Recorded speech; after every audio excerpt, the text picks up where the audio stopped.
জগন্নাথ হলো জীবিত ঠাকুর।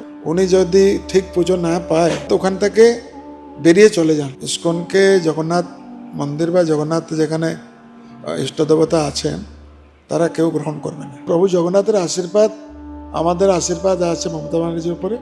মমতা ব্যানার্জি এখানে আবার 5 বছর পরে প্রভুর আশীর্বাদে উনি আসবেন। সবাই আসুন, প্রভুকে দর্শন করুন। এখানে কোনো রাজনৈতিক উদ্দেশ্য নিয়ে এখানে কাজ করা উচিত না। এইটা যুগে যুগে নাম থাকবে যে মমতা ব্যানার্জি মন্দির করেছে।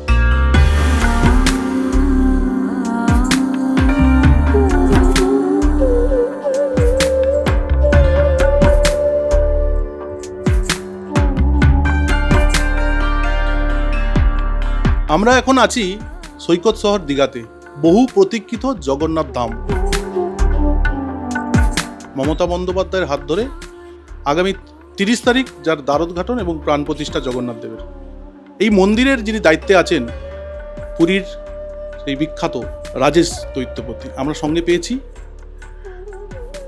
প্রভু সংবাদ প্রতিদিন .in-এ আপনাকে স্বাগত। এই যে কদিন ধরে অনুষ্ঠান চলছে, কর্মযজ্ঞ শুরু হয়েছে বেশ গত সপ্তাহ ধরে থেকে, তো আপনার মানে কর্মসূচিগুলোর দিন আপনারা কিভাবে করছেন, কিভাবে চলছে? আগামী দিনে 29 তারিখ আছে মহাযজ্ঞ, তারপরে আছে প্রাণ প্রতিষ্ঠা এবং দ্বারোদ্ঘাটন, মুখ্যমন্ত্রী থাকবেন, তো কি বলবেন কর্মসূচি নিয়ে? জয় জগন্নাথ। আমরা তো 22 তারিখে এখানে এসে 23 তারিখ থেকে আমাদের পুজো আরম্ভ হয়েছে। প্রভুর যজ্ঞ আজকে 27 তারিখ পর্যন্ত উনি আজকে শেষ হয়েছে, আবার কালকে সকাল থেকে আবার আরম্ভ হবে। তাই জন্য 1 কোটি মন্ত্র শেষ হওয়া পর্যন্ত এই পুজো চলবে। যেটা আমাদের হিসাবে আছে 30 তারিখে সকাল পর্যন্ত এই পুজো চলবে, কিন্তু 29 তারিখে যেটা আমাদের পুনরাবৃত্তি করবার জন্যে মাননীয় মুখ্যমন্ত্রী আমাদের ওখানে পুনরাবৃত্তি দেবেন। দেওয়ার পরে আমরা 30 তারিখে প্রভু গিয়ে সিংহাসনে বসবেন। সিংহাসনে বসার পরে ওনার ভেষ, ওনার পুজো সমস্ত জিনিস আমরা দৈতাপতিরা যত এসছেন এখানে সবাই মিলে আমরা প্রভুকে নিয়ে ওখানে রত্নের সিংহাসনে বসাবো। বসিয়ে ওখানে প্রভুর যাই নীতি নিয়ম আছে ওগুলো করবো। যজ্ঞের কি কি আয়োজন থাকছে? মহাযজ্ঞ যেটা হচ্ছে, মহাযজ্ঞতে যেটা হচ্ছে এটা এখানে এরকম যজ্ঞ মানে সারা বেঙ্গলে বহুদিন পরে, মানে আমি যেটা আমাদের উড়িষ্যাতে পুরীতে হয় নবকলবের সময়, ওই রকম একটা যজ্ঞ এখানে আমরা চেষ্টা করেছি যেন বিশ্ব শান্তি যজ্ঞ, সমস্ত বিশ্বতে সবাই সুস্থ শান্তি, যে অশান্তি চলছে অশান্তিটা কীরকম দূর হোক, ইয়ে হলো একটা মুখ্য জিনিস। তারপরে মমতা ব্যানার্জি যে অত বড় প্রয়াস নিয়েছে মন্দিরের জন্যে, ওইটা নিশ্চিন্তভাবে একটা স্বাগতযোগ্যের জিনিস। তার জন্য আমরা সবাই এসে গেছি এখানে যে আমরা প্রভুকে নিয়ে আমরা বসাবো।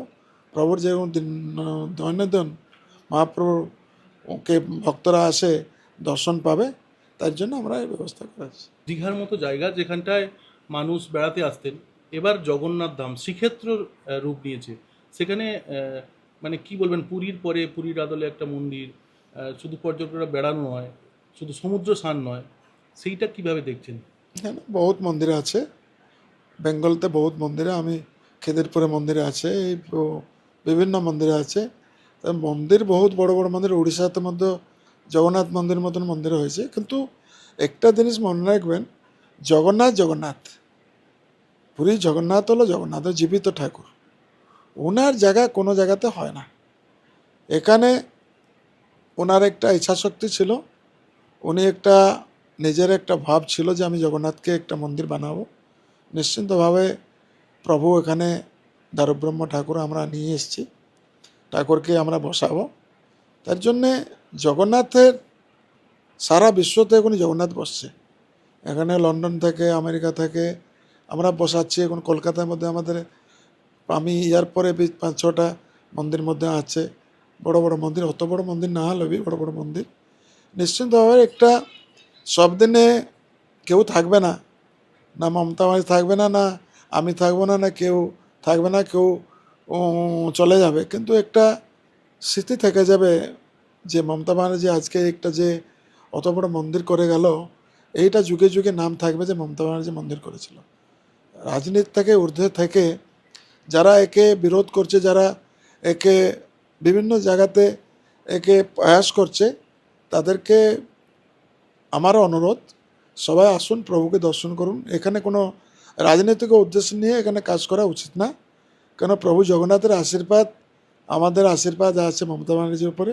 মমতা ব্যানার্জি এখানে আবার এই 5 বছর পরে আর 5 বছর যে আসবে, প্রভুর আশীর্বাদে উনি আসবেন। উনি এলে আবার মন্দির কাজে আমরা আসবো, আবার মন্দিরকে দেখবো ভালোভাবে। আচ্ছা, ইসকন এই মন্দিরে পুজো পাঠ করবে বলে যেটা শোনা যাচ্ছে, সেটা নিয়ে কি বলবেন? জগন্নাথ মন্দিরে মেন কাজ আমরা করছি, সব দৈতাপতিরা এসে প্রভুর মেন কাজ যোগ্যতাকে ধরে সমস্ত কাজ করছি।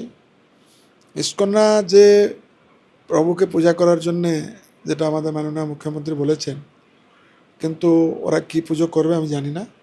কিন্তু মেন জিনিস হচ্ছে জগন্নাথের ইতিহাস, জগন্নাথের নীতি নিয়ম টোটালি আলাদা।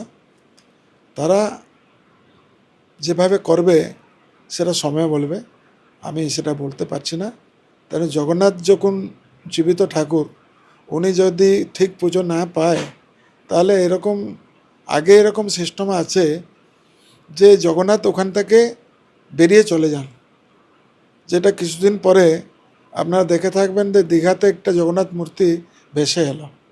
জগন্নাথ যেখানে থাকতে চাইবে না, যেখানে নিষ্ঠা পূজা না হবে, যেখানে প্রপারলি পুজো না হয়, ওইটা দেশের প্রতি বিপদ থাকে।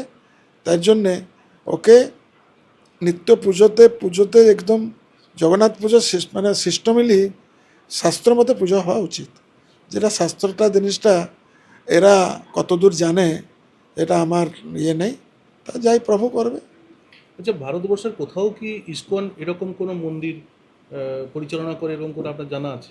আমার হিসাবে নেই, কেন আমাদের কোনো জায়গাতে ওই রকম মন্দির করেছে দারুব্রহ্ম ঠাকুরকে নিয়ে বসে, এটা আমি প্রথম দেখছি। জগন্নাথ হলো দারুব্রহ্ম নিমকাঠের ঠাকুর, উনি জীবিত ঠাকুর, ওনার জন্ম আর মৃত্যু আছে, যে এখানে কোনো ঠাকুরের সেটা নেই।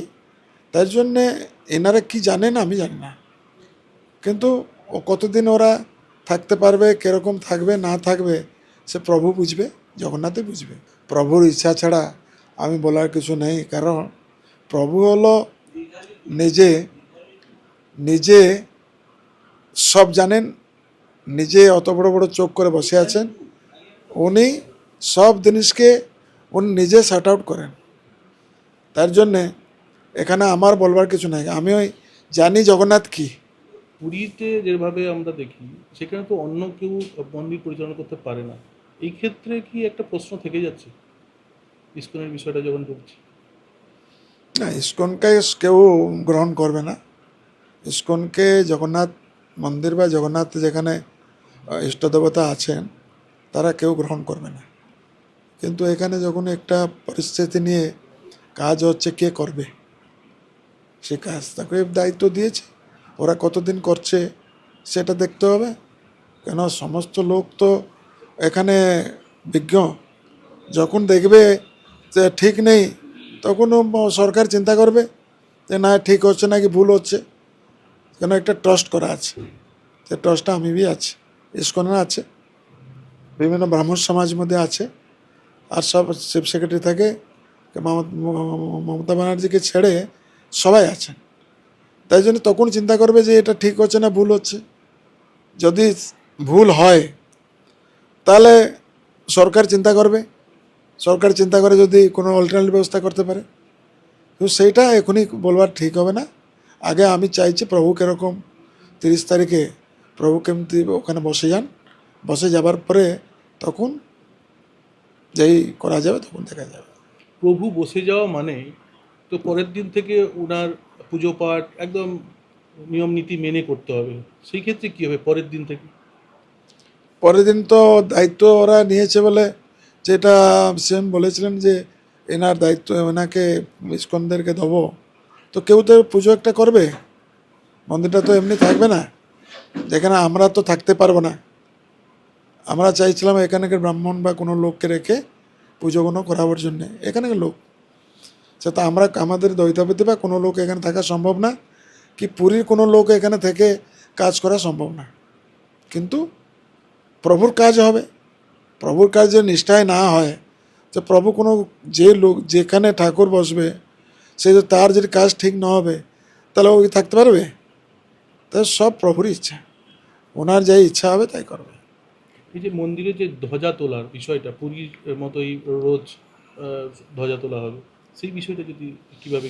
স্বাভাবিক, এখানে আমাদের সঙ্গে লোক এসছে, ওরা ধ্বজা বাঁধা করবে, ওরা ধ্বজা তুলবে, ধ্বজা তোলার পরে ধ্বজা বের করবে, সেটা করবে, সেটা কোনো অসুবিধা নেই। নিয়ম মেনে রোজ হবে।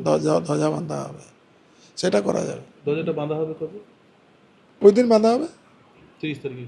30 তারিখ দিন। দীঘা মানুষ বেড়াতে আসতেন, সমুদ্র স্নান করতেন, ফিরে যেতেন, কিন্তু এবার জগন্নাথ ধামে একবার জগন্নাথ দেবের দর্শন করতে আসতেই হবে। ক্যামেরায় শুভ্র রূপের সঙ্গে রঞ্জন মহাপাত্র, সংবাদ প্রতিদিন .in।